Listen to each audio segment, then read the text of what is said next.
еліне арналатын тілекшін, ей ұлым отанымның тірексін, іргесін туған елден тілеп тұрған қадірін ата заным білемсің.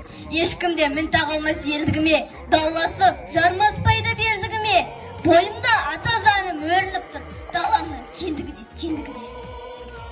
Заңмен жүру дұрысы, заңның берек жұмысы. Ата заңым айбыным, жан тербейді тұрысы. 30 тамызым, мерекенің жанысың. Ата заңым айбыным, қазағымның жанысың.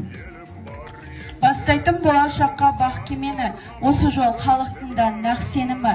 Халқыма адалмын деп ата заңға елбасы қолын қойып ант береді.